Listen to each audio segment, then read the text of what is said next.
गाजियाबाद के गांव में सरपंच का चुनाव होने वाला था। इस बार चुनाव में महिलाओं की सीट थी। टुनटुनी चिड़िया गांव के पक्षियों में रजाइयां बंटवाती है। टुनटुनी, ये मैं क्या सुन रहा हूँ? तू प्रधानी का चुनाव लड़ रही है? हाँ मामा, सही कहा आपने। लेकिन ये चुनाव के चक्कर अच्छे नहीं होते। ये सब तो पैसों का खेल होता है बेटा। हमारे पास तो इतने पैसे भी नहीं है। मामू, आप फिक्र मत कीजिए। मेरी कालू कौवे से बात हो गई है। वो कह रहा था कि चाहे जो भी हो जाए, जो गांव की पुरानी प्रधान सुंदरी देवी को वो प्रधान बनने नहीं देगा, क्योंकि उसने कभी गांव में किसी का भला नहीं सोचा। वो सिर्फ अपने बारे में सोचती है। बात तो तू सही कह रही है। वह जब से प्रधान बनी है, उसने आज तक किसी भी जंगल वाले की कोई मदद नहीं की। बस अपनी कोठी गाड़ियाँ यही बनाती गई है। लेकिन एक बात बता, हम पैसे कहाँ से लाएंगे? मामू, आप फिक्र मत कीजिए। कालू ने कहा है कि मुझे बस चुनाव में खड़ा होना है और आगे जाकर एक अच्छी प्रधान बनना है। बाकी सारे पैसे तो वही लगाएगा। अगर ऐसी बात है तो ठीक है, तू जरूर लड़। बस हमारे घर की इज्जत का ध्यान रखना बेटा, क्योंकि तेरे माँ बाप ने जाते समय तुझे मेरे ही हाथों में सौंपा था। आप बिल्कुल फिक्र मत कीजिए, मैं कोई गलत काम नहीं करूँगी। दूसरी तरफ कालू अपने दोस्त जग्गू कालिया के साथ खेतों में सोया होता है और वो नींद में बड़बड़ाता है। टुनटुनी प्रधान जिंदाबाद, टुनटुनी प्रधान जिंदाबाद। मामू देखो, मैंने कहा था ना, अब आप मेरा टुनटुनी से निकाह कर दीजिए। गुरुजी, आपको लगता है टुनटुनी से निकाह करना इतना आसान है? क्या उसका मामू इतनी आसानी से होने देगा? टुनटुनी प्रधानी जीतेगी और मैं तुरंत उसके मामू से टुनटुनी का हाथ मांग लूंगा। तो गुरुजी, हमें इसके लिए पूरी मेहनत करनी होगी। टुनटुनी को जिताने के लिए हमें सबसे पहले दुश्मन की सारी खबर रखनी होगी। शाम दाम दंड भेद सारे ही तरीके अपनाने होंगे। तो चलो चलते हैं गाँव में। दूसरी तरफ बबली कबूतरी अपने घर के दरवाजे पर बैठकर अपनी बहन से कहती है, मैं नहीं लड़ रही है चुनाव। तू ऐसे क्यों कह रही है? तू तो पर्चा भर के आई है। पर्चा तो भर आई हूँ, लेकिन अब सोच लिया है कि मैं कोई चुनाव नहीं लड़ूंगी। मैं अपना नाम वापस ले लूंगी। बहुत हो गया ये रोज का नाटक। कालू बाहर खड़ा होकर सब सुन रहा होता है। अगर ये चुनाव नहीं लड़ेगी तो हमारा तो बहुत नुकसान हो जाएगा। बबली प्रधान जिंदाबाद, बबली प्रधान जिंदाबाद। गुरुजी, जब आपने इसे प्रधान बोल ही दिया है तो जरूर जीत जाएगी। फिर बबली और उसकी बहन लूसी दोनों बाहर आते हैं। अरे मैं नहीं लड़ रही चुनाव, हमारे घर में तो रोज की लड़ाई है। मुझे एक बाबा ने बताया है कि बबली के घर में प्रधानी जानी चाहिए, और तू ये सोचती है कि प्रधान बन जाएगी तो घर का काम कौन करेगा? अच्छा तो ये बात है, लेकिन अगर मैं चुनाव में हार गई तो ना घर की रहूंगी ना घाट की। तू तो रही पागल की पागल। तेरा कुछ नहीं हो सकता। तेरे को बोलकर कोई फायदा नहीं। मैं जा रहा हूँ। रुक जा, इतने विश्वास के साथ बोल रहा है तो मैं जरूर लड़ूंगी चुनाव। ये हुई ना बात। अब तेरी बात में कुछ वजन लग रहा है। मुझे तेरी सीट को मजबूत करने के लिए बड़े काम करने हैं। तू जल्दी से जा और 25,000 लेकर आ। 25,000 किस बात के? जो तेरे खिलाफ है उनको पैसे देकर ही तो तेरी तरफ करना होगा। मैं क्यों दूं पैसे? एक तरफ तो तू कह रहा है कि बाबा ने तुझे बताया है कि मैं ही चुनाव जीतूंगी, फिर तू पैसे क्यों मांग रहा है? बाबा ने ये भी बताया है कि तेरे दुश्मन पैसों से बड़े ताकतवर हैं और वे पैसे खर्च करके तुझे हराने की पूरी कोशिश करेंगे। अगर ऐसी बात है तो मैं पैसों में आग लगा दूंगी। अभी लेकर आती हूँ पैसे। बबली कबूतरी कालू को पैसे दे देती है। बबली प्रधान जिंदाबाद, जिंदाबाद, जिंदाबाद। अपने लिए 5-6 अच्छे सूट बनवा ले चुनाव के प्रचार में जाने के लिए। बाकी तेरे पोस्टर मैं बनवा दूंगा, उसके लिए पैसे अलग से दे दे मुझे। अलग से कैसे पैसे? 25,000 की जगह 30,000 दिए हैं। ठीक है, पोस्टर के खर्चे का बाद में देख लेंगे। अब मुझे बहुत काम करना है, जाने दो। बबली प्रधान जिंदाबाद, जिंदाबाद, जिंदाबाद। बबली प्रधान जिंदाबाद करते हुए वो वहाँ से आगे निकल पड़ता है। कालू पूरा माहौल बना देगा, तुझे प्रधान भी बनवा देगा। गुरुजी, कमाल हो गया। 1 मिनट में 30,000। चलो सुंदरी प्रधान के घर।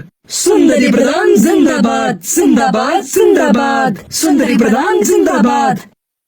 सुंदरी प्रधान जिंदाबाद करते हुए वो दोनों सुंदरी प्रधान के घर पहुंच जाते हैं। मेरे टक्कर का इस पूरे गांव में कोई नहीं है। प्रधानी का चुनाव तो मैं ही जीतूंगी। हाँ सुंदरी प्रधान, तुम बिल्कुल ही सही कह रही हो, तुम ही जीतोगी। मैं तो स्कूल में खड़ा होकर सारे वोट तुम्हारे ही नाम पर डलवाऊंगा। मेरा बस चले तो सबको भगाकर खुद ही तुम्हारे नाम पर वोट डाल दूं। कालू तू याद रखना मुझे। इसमें याद वाली क्या बात है? मेरे दादा परदादा, इसके दादा परदादा सब हमेशा से ही तेरे साथ हैं।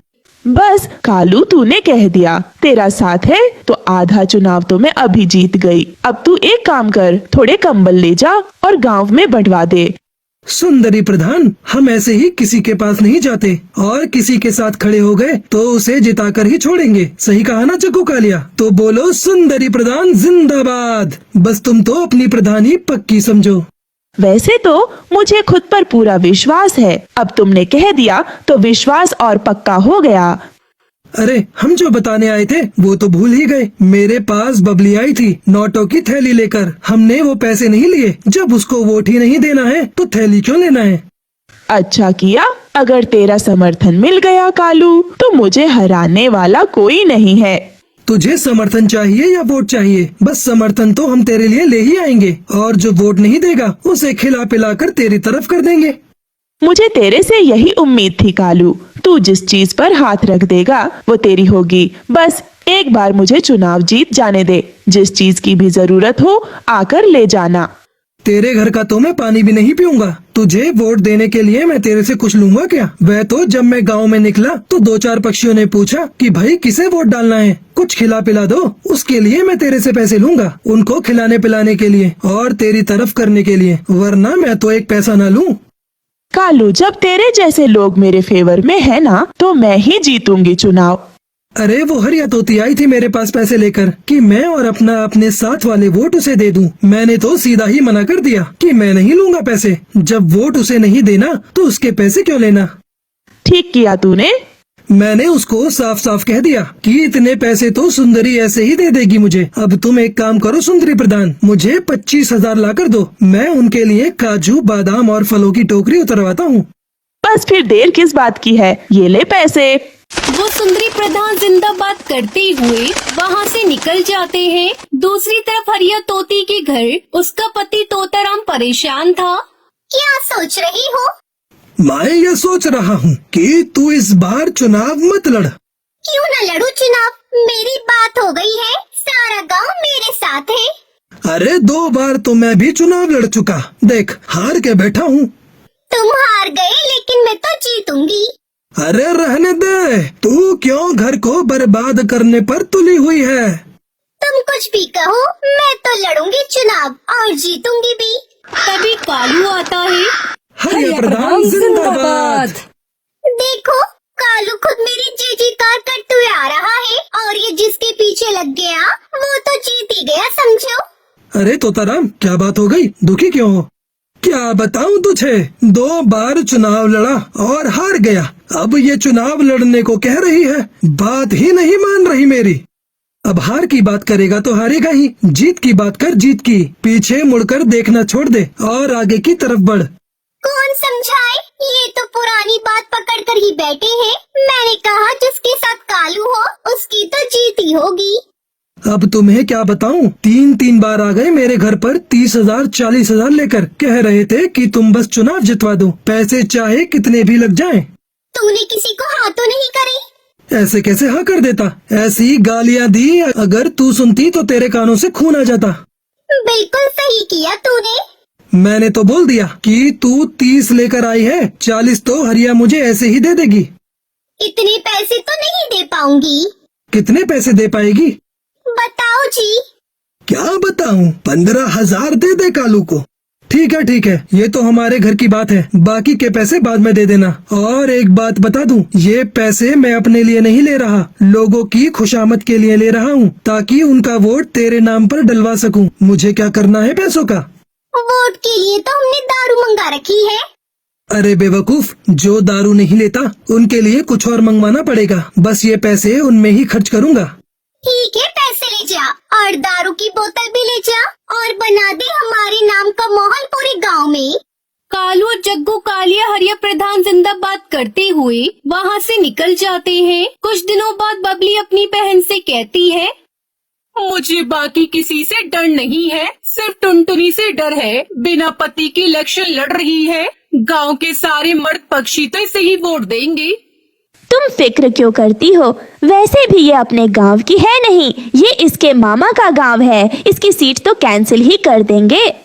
वोटिंग का दिन आता है और गांव में वोट पड़ते हैं। सुनो गांव वालों, हमारे अधिकारी जी ने वोटों की गिनती कर ली है। अब वह परिणाम की घोषणा करेंगे। गांव वालों, टुनटुनी 103 वोटों से आगे है और वह गांव की प्रधान घोषित की जाती है। टुनटुनी कालू सब नाचने लगते हैं। गांव वालों, हमें पंचायत बुलानी होगी। यह चुनाव गैर कानूनी हुआ है। हाँ हाँ, सही कहा तोताराम ने। ये चुनाव गैर कानूनी है। टुनटुनी तो इस गांव की है ही नहीं, फिर ये चुनाव कैसे लड़ सकती है? गांव की चौपाल पर पंचायत बिठाई जाती है। गांव वालों, तोताराम का ये कहना है कि टुनटुनी इस गांव में गलत तरीके से चुनाव जीती है, क्योंकि वह इस गांव की है ही नहीं, इसलिए चुनाव दोबारा होंगे। क्यों होगा दोबारा चुनाव? मैं प्रधान बनी हूँ, मुझे जिताने वाले गांव के पक्षी ही हैं। हम पागल हैं जो हमने चुनाव के लिए 10 बीघा जमीन बेच दी। मैंने कोई गैर कानूनी तरीका नहीं अपनाया है। चुनाव लड़ने जीतने के लिए मैं इस गांव की हूँ। मेरा निकाह इस गांव में हुआ है और इस हिसाब से मैं यहाँ चुनाव लड़ सकती हूँ। किसके साथ हुआ है तेरा निकाह? हमें भी तो बता। कालू से हुआ है मेरा निकाह, मैं झूठ नहीं बोल रही। गांव वालों, मेरी बात सुनो। ये चुनाव सही तरीके से हुआ है, क्योंकि प्रधान बनने के बाद किसी को अपनी कोठी बनवानी थी, किसी को फॉर्च्यूनर खरीदनी थी, तो किसी को अपनी बेटी की शादी करनी थी। सबको सिर्फ अपने बारे में ही फिक्र थी। गांव की भलाई की तो किसी को पड़ी ही नहीं थी। इसलिए मैंने इस गांव की भलाई के लिए टुनटुनी से निकाह किया। सबके सामने बोलता हूँ, ये गांव का काम करेगी और विकास भी करेगी। अगर ऐसा नहीं हुआ तो मैं खुद टुनटुनी से उसका इस्तीफा दिलवाऊंगा। गांव वालों, मैं यहाँ पर बड़ी हुई हूँ, लेकिन मैंने हमेशा आप सबको गांव की टूटी सड़कों की वजह से परेशान होता हुआ देखा है। इस गांव में 5वीं क्लास के बाद कोई स्कूल नहीं होने की वजह से बच्चों को इतनी दूर पढ़ाई करने के लिए दूसरे गांव में उड़ता हुआ देखा है। मेरे मामू मुझे पढ़ाना चाहते थे, लेकिन हमारे गाँव में कोई स्कूल नहीं था, जिस वजह से मैं आगे नहीं पढ़ पाई। और मैं नहीं चाहती कि हमारे गांव की आगे आने वाली पीढ़ी कम पढ़ी लिखी हो, खास तौर पर चिड़ियाएं, जिन्हें आप सब आगे की पढ़ाई के लिए दूसरे गांव नहीं भेजते। गांव के सभी पक्षी कालू और टुनटुनी के लिए ताली बजाने लगते हैं और इस तरह टुनटुनी चिड़िया जंगल के प्रधान बन जाती है और कालू की टुनटुनी से शादी हो जाती है।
अगर वीडियो अच्छी लगी हो तो हमारे YouTube चैनल को सब्सक्राइब करना ना भूलें। धन्यवाद।